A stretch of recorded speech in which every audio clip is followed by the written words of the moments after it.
காலையிலேயே கண் வச்ச சோனா குருவி தன்னோட கூட்டையே பாத்துக்கிட்டு இருந்துச்சு. ஏன்னா அதோட கூண்டு ரொம்ப மோசமான நிலைமையில இருந்துச்சு.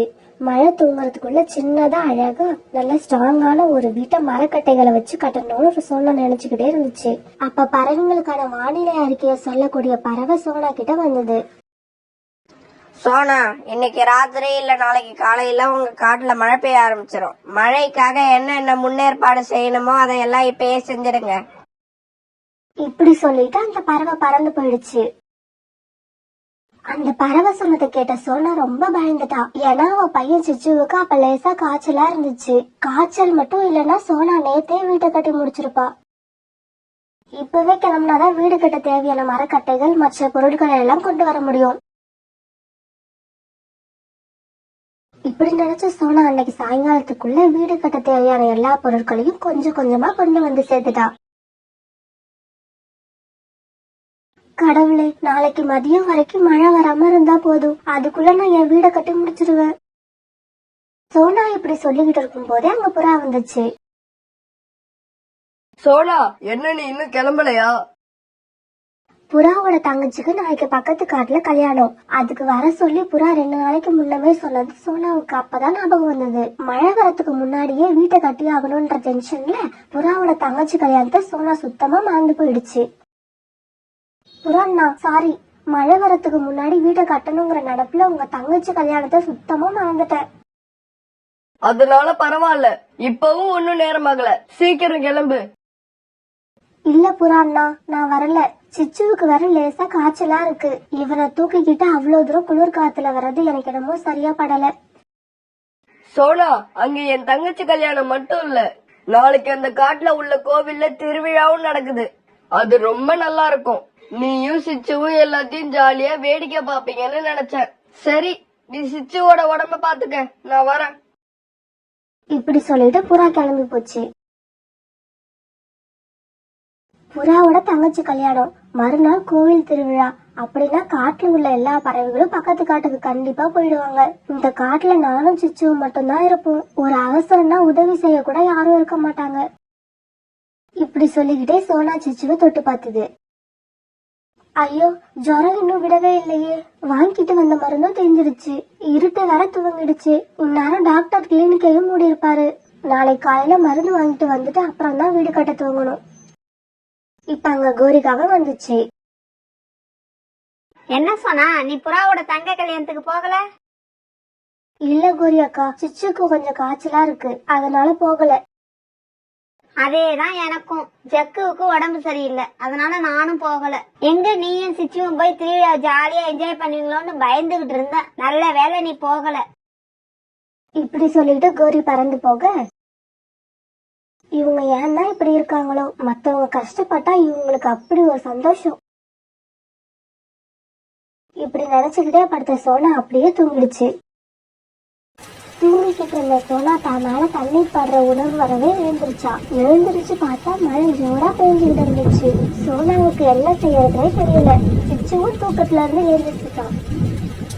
இப்ப நான் என்ன பண்ணுவேன்? சிச்சுவுக்கு உடம்பு சரியில்லை. இந்த கூடு ரொம்ப மோசமான நிலையில இருக்குது. இன்னும் 1 மணி நேரம் இப்படியே மழை பெஞ்சா இந்த கூடு கண்டிப்பா தாங்காது.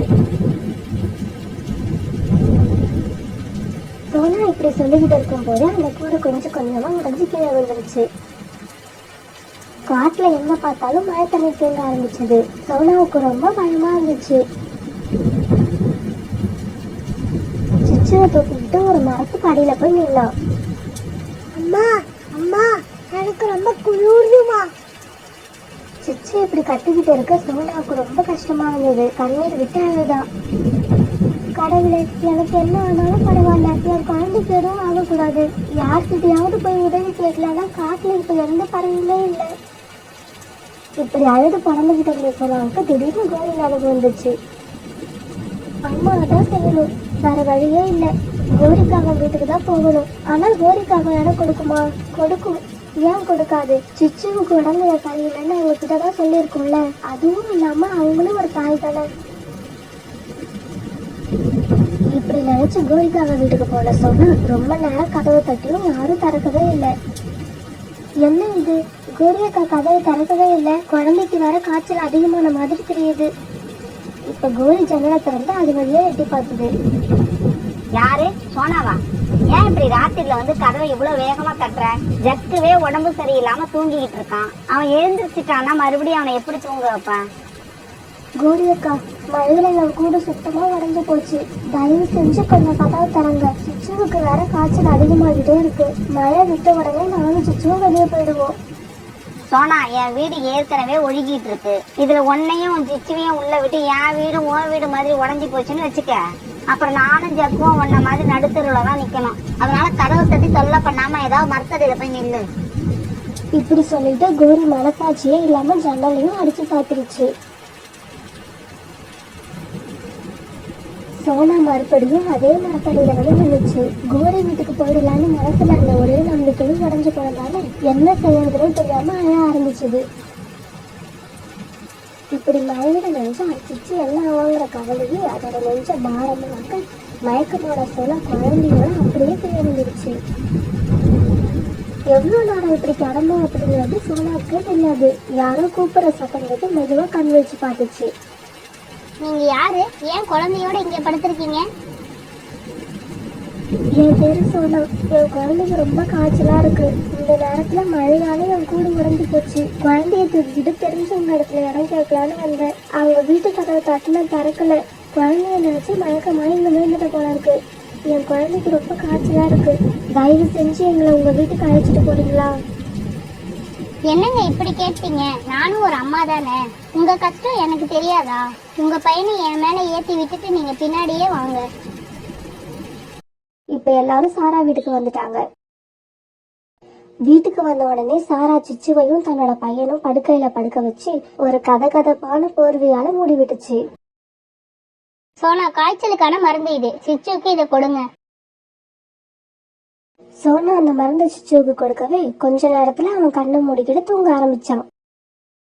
உங்க பேர் என்ன? நான் இது வரைக்கும் இந்த காட்டுல உங்களை பார்த்ததே இல்லையே. என் பேர் சாரா. நான் இந்த காட்டுக்கு நேத்து தான் வந்தேன். ஆமா, இந்த காட்டுல பறவைங்களே கிடையாதா? ரொம்ப அமைதியா இருக்கு. இல்ல இல்ல, நிறைய பறவைங்க இருக்கு. பக்கத்து காட்டுல ஒரு விசேஷம் நடந்துகிட்டு இருக்கு. அதனால எல்லா பறவைங்களும் அங்க போயிருக்காங்க. இப்படி பேசிக்கிட்டே சோனாவும் சாராவும் தூங்கிட்டாங்க. மறுநாள் பொழுது விழுந்துச்சு. சாரா வீட்டுல தூங்கிட்டு இருந்த எல்லாருமே எழுந்திரிச்சாங்க. அப்ப மழை சுத்தமா விட்டுடுச்சு. அம்மா, எனக்கு இப்ப காய்ச்சல் இல்ல, நான் நல்லா இருக்கேன். இத கேட்ட சோனாவுக்கு ரொம்ப சந்தோஷமா இருந்துச்சு. சாரா, நீங்க செஞ்ச உதவிய நான் மறக்கவே மாட்டேன். இது உதவி இல்லைங்க, என்னோட கடமை. இப்படி பண்றது நான் என்னோட கடமையா தான் நினைக்கிறேன். உதவின்னு நினைச்சா நான் அதை செய்யாம போறதுக்கு கூட வாய்ப்பு இருக்கு. பிறகு சிச்சுவும் சோனாவும் தங்களோட கூட இருந்த இடத்துக்கு வந்தாங்க. பிறகு சோனா தான் சேகரிச்சு வச்ச பொருட்களை எல்லாம் வச்சு அழகான வலிமையான ஒரு வீடு கட்டி முடிக்க சாயங்காலம் ஆயிடுச்சு. அந்த வீட்டுக்குள்ள வந்த சோனாவும் சிச்சும் ரொம்ப சந்தோஷமா நிம்மதியா இருந்தாங்க. இப்ப மறுபடியும் மழை பெய்ய ஆரம்பிச்சது. நேற்று துன்பத்தை கொடுத்த மழை இன்னைக்கு அவங்க ஒரு நல்ல வீட்டுல இருக்கிறதால சந்தோஷத்தை கொடுத்தது. சோனாவும் சிச்சும் மழையை வேடிக்கை பார்க்க ஆரம்பிச்சாங்க. இப்ப மழையோட சேர்த்து காற்றும் வேகமா அடிக்க ஆரம்பிச்சது. அம்மா, என்னம்மா இது? நம்ம வீடு உடஞ்சி கீழே விழுந்துருச்சு. எனக்கு ரொம்ப குளிர்றாப்புல இருக்குமா.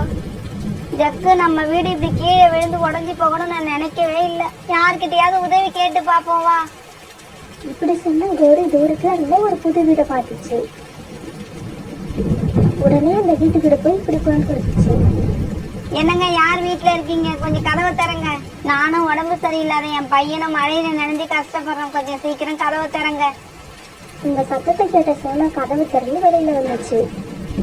சோனா, என் வீடு மழையில சுத்தமா உடஞ்சி போச்சு. ஜக்குக்கு இன்னும் காய்ச்சலே நிக்கல. தயவு செய்து நான் செஞ்சதை மனசுல வச்சுக்காம எங்களுக்கு இடம் கொடு. ஜக்கு, நீ உள்ள வா. சோனா இப்படி சொன்ன உடனே ஜக்கு உள்ள போனோம். கோரி அக்கா, ஜக்குவை மட்டும் கூப்பிடுறாளே, நம்மள ஏன் கூப்பிடலன்னு நினைக்கிறீங்களா? நீங்களும் உள்ள வரலாம். ஆனா இப்ப இல்ல. இந்த மழையில ஒரு மணி நேரம் நின்றுகிட்டே நேற்று நீங்க நடந்துகிட்ட விதத்தை பத்தி யோசிச்சு பாருங்க. அப்புறம் உள்ள வாங்க. கோரி அக்கா, நான் நல்லவதான், ஆனா ரொம்ப நல்லவ இல்ல.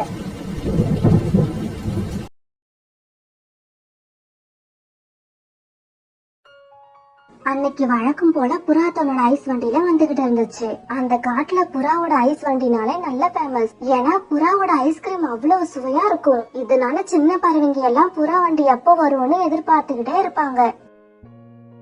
ஐஸ் ஐஸ் ஐஸ் வண்டி வருது. ஐஸ் ஐஸ் எனக்கு ஒரு கோன் ஐஸ் கொடுங்க. இப்படி கோன் ஐஸ் வாங்கி சாப்பிட்ட கிளி குழந்தை அங்க நின்னுகிட்டு இருக்கிற பிளாக்கிய பார்த்தது. பிளாக்கி, ஐஸ் சாப்பிடுறியா? இல்ல, எனக்கு வேண்டாம். என்கிட்ட காசு இருக்கு, நான் வாங்கி தரேன். வேண்டாம், ஐஸ்கிரீம் சாப்பிட்டா ஜுரம் வரும்னு எங்க அம்மா சொல்லிருக்காங்க. பிளாக்கி, தினமும் என் வண்டி பக்கத்துல வந்து நின்னுக்கிற.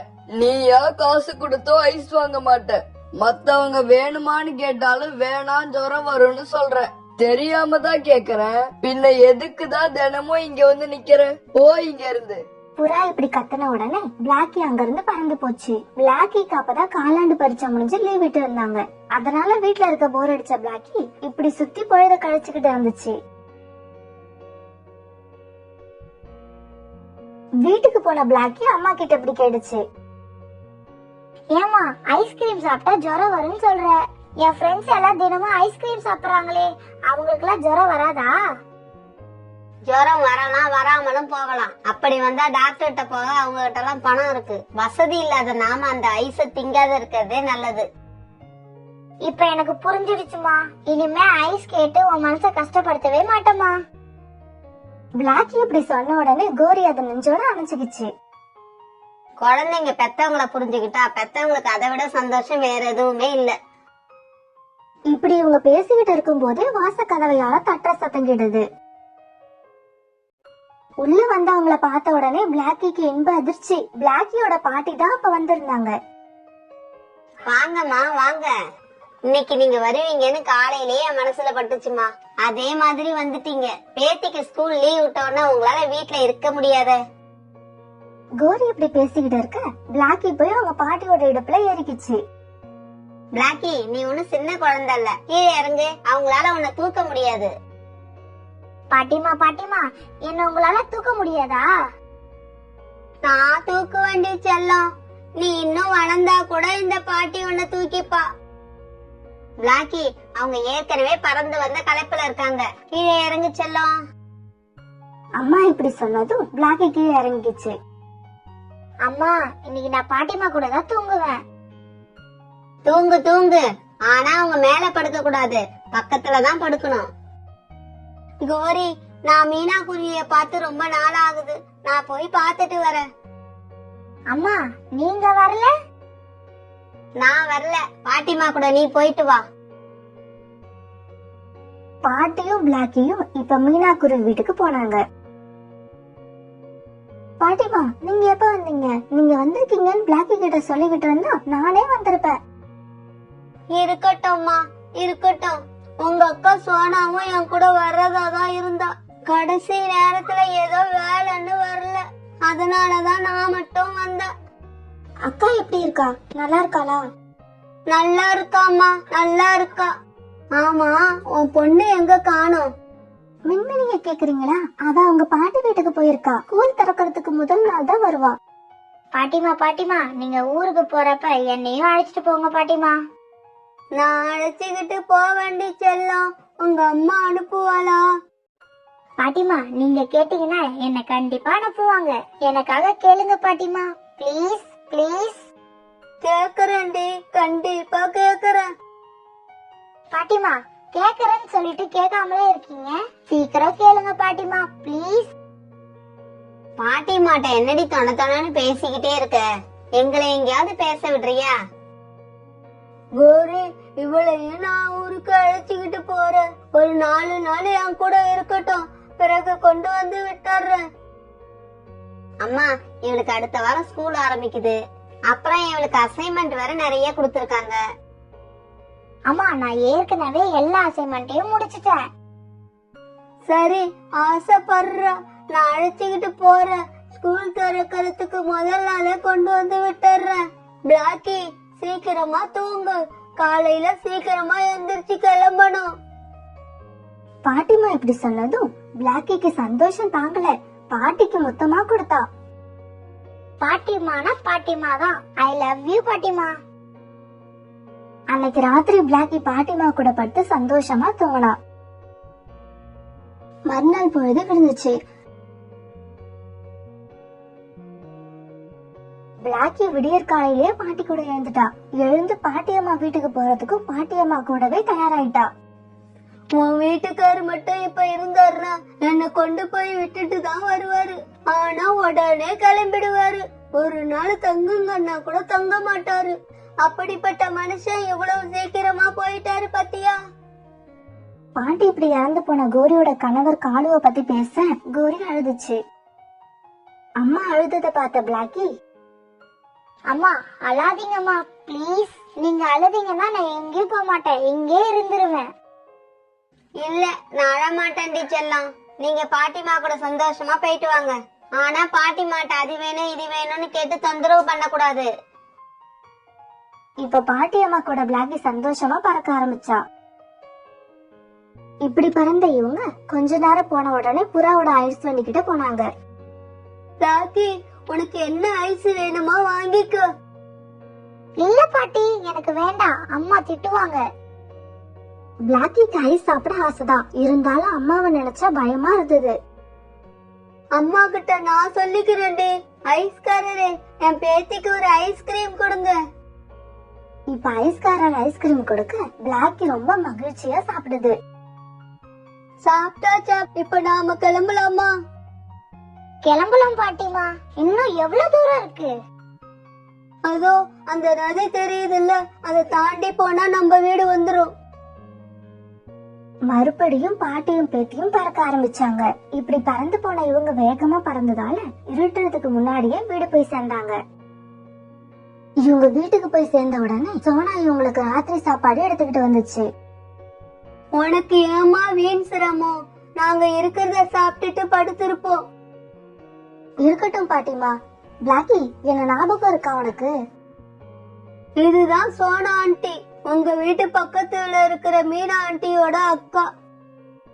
சின்ன வயசுல பார்த்தது இல்லையா, மறந்து போயிருக்கும். சரி சரி சாப்பிட்டுட்டு படுங்க. நாளைக்கு காலையில மலைப்பக்கம் போய் செரி பழம் பறிச்சுக்கிட்டு வருவோம். இப்படி சொல்லிட்டு சோனா குருவி பறந்து போச்சு. பிளாக்கி நீ சின்ன வயசுல என் வீட்டுக்கு வந்திருக்கிய, ஞாபகம் இருக்கா? இல்ல பாட்டி எனக்கு ஞாபகம் இல்ல. ஆனா என் ஃப்ரெண்டு மோனல் கூட விளையாடுறது மட்டும் ஞாபகம் இருக்கு. அவ வீடு கொஞ்சம் தூரத்துலதான் இருக்கு. சரி சரி நீ காலையில போய் விளையாடலாம். இப்ப சோனா குருவி கொடுத்த சப்பாத்திய சாப்பிட்டுட்டு படுத்த பாட்டி பேத்தி 2 பேருமே ரொம்ப களைச்சு போயிருந்ததால சீக்கிரமாவே தூங்கிட்டாங்க. மறுநாள் பொழுது விழுந்துச்சு. காலையில எழுந்த பிளாக்கி தான் தோழி மோனலை பார்க்க ரொம்ப ஆர்வமா கிளம்பினா. பிளாக்கி மோனல் கூட போய் விளையாண்டுட்டு சீக்கிரமா வா. நீ வந்ததுக்கு அப்புறம் தான் நாம செரி பழம் பறிக்க போகணும். சோனா ஆண்டியும் நம்ம கூட வராங்க.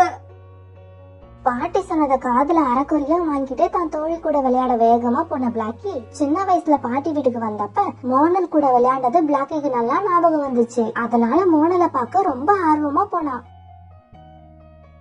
மோனல் எனக்கு தெரியுதா, நான் தான் பிளாக்கி. நம்ம சின்ன வயசுல ஒன்னா விளையாடுவோமே, ஞாபகம் இருக்கா? இருக்கு இருக்கு. அதுக்கு என்ன இப்போ? நாம இப்பவும் அதே போல விளையாடுவோமா? எனக்கு ரொம்ப ஆசையா இருக்குப்பா. என்னால முடியாது. நாங்க வேற ஜாதி, நீங்க வேற ஜாதி. உங்க கூட எல்லாம் விளையாட கூடாதுன்னு எங்க அம்மா சொல்லிருக்காங்க. என்ன மோனல் இப்படி சொல்ற? சின்ன வயசுல ஒன்னா விளையாண்டுருக்கோமே. அது சின்ன வயசு, எனக்கு எதுவும் தெரியாது. இப்ப எனக்கு எல்லாம் தெரியும். இப்படி சொன்ன மோனல் அங்கிருந்து பறந்து போச்சு. வீட்டுக்கு சோகமான முகத்தோட போன பிளாக்கிய பார்த்து சோனா இப்படி கேட்டுச்சு. என்னடி செல்லம், என்னாச்சு? ஏன் உங்க முகம் உம்முன்னு இருக்கு? மோனல் என் கூட விளையாட வரல. அவ வேற ஜாதியா, நாம வேற ஜாதியா. அதனால என் கூட எல்லாம் விளையாட கூடாதுன்னு அவங்க அம்மா சொல்லிட்டாங்களாம். மோனலோட அம்மா மோசமானவங்கன்னு தெரியும், ஆனா இவ்வளவு மோசமானவங்கன்னு தெரியாது. அதுக்கு நீ ஏன்டி உம்முன்னு இருக்கிற? அவளுக்கு உன் கூட விளையாட கொடுத்து வைக்கலன்னு நினைச்சுக்க. இப்ப செரி பழங்களை பறிக்க சோனா குருவி, பாட்டிமா, பிளாக்கி இப்ப 3 பேரும் பறந்து போனாங்க. மோனல் அப்படி சொன்னதால ஆரம்பத்துல உம்முன்னு இருந்த பிளாக்கி இப்ப அத மறந்து ரொம்ப ஜாலியாயிட்டான். சோனா குருவி கூட சந்தோஷமா விளையாண்டுகிட்டே மலைப்பகுதியை நோக்கி பறந்தாங்க. இப்படி பறந்த இவங்க கொஞ்ச நேரத்துக்கு அப்புறம் செரி மரங்கள் இருக்கிற காட்டுக்கு போனாங்க. அந்த இடத்துல உள்ள மலைகளையும் செரி மரங்களையும் பார்த்த பிளாக்கிக்கு ரொம்ப ஜாலியா இருந்துச்சு. பிறகு பழங்களை சாப்பிட்டுட்டு அவங்க அங்கிருந்து கிளம்பும் போது சாயங்காலம் ஆயிடுச்சு. அப்ப காத்தும் வேகமா வீச ஆரம்பிச்சது. பாட்டிமா, சோனா குருவி, பிளாக்கி இவங்க 3 பேரும் தட்டு தடுமாறி மெதுவா பறந்து வந்தாங்க. ஒரு சமயம் இவங்களால பறக்கவே முடியல. அப்ப 3 பேரும் அங்க இருந்த மரத்தடியில உட்காந்து காத்து நின்னதுக்கு அப்புறம் போகலான்னு காத்திருந்தாங்க. அப்ப யாரோ முழுகிற சத்தம் கேட்டது. என்ன காப்பாத்துங்க, என்ன காப்பாத்துங்க. பிளாக்கி உடனே சத்தம் வந்த திசையை நோக்கி பறந்தது.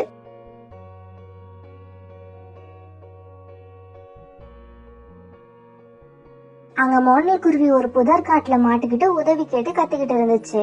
என்ன காப்பாத்துங்க, என்ன காப்பாத்துங்க. பிளாக்கி உடனே பாட்டியையும் சோனா ஆண்டியையும் கூப்பிட அவங்களும் அங்க பறந்து போனாங்க. பாட்டிமா உடனே மோனல புதர்ல இருந்து வெளியில எடுக்க புதர்கிட்ட போனாங்க. இப்படி போனவங்கள சோனா குருவி தடுத்து நிறுத்துச்சு. பாட்டிமா, ஒரு நிமிஷம் நில்லுங்க. என்ன மோனல், புதர் காட்டுல மாட்டிக்கிட்டியா? ஆமா ஆண்டி, காத்து அதிகமா வீசுச்சா, அதனால நிலத்தடு மாதிரி இதுல விழுந்துட்டேன். சீக்கிரம் தூக்கி விடுங்க ஆண்டி, எனக்கு ரொம்ப வலிக்குது. இன்னும் கொஞ்ச நேரம் பொறுத்துக்க. உன் ஜாதிக்காரங்க யாராவது வந்தா உன்னை தூக்கி விட சொல்றேன். ஐயோ ஆண்டி ப்ளீஸ், எனக்கு ரொம்ப வலிக்குது. எனக்கு இப்ப வலிதான் தெரியுது, ஜாதி தெரியல. தயவு செய்து என்ன தூக்கி விடுங்க. மோனல் இப்படி சொன்னதுக்கு அப்புறம் சோனா குருவி மோனலை தூக்கி விடுச்சு.